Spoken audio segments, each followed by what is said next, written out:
nabili ko mga mami kong kutsilyo.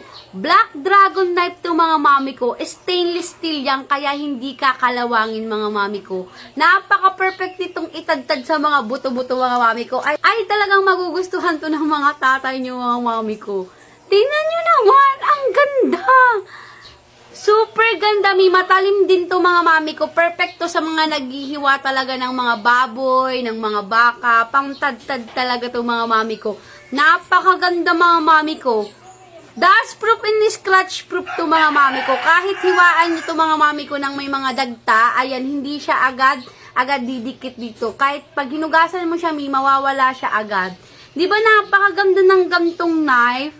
Perfect na perfect to mga mami ko sa mga nagtatadtad ng mga karne. Ilalagay ko to sa yellow basket me. Napakamura lang nito. I-check out mo na. Yun lamang. Salamat sa panonood.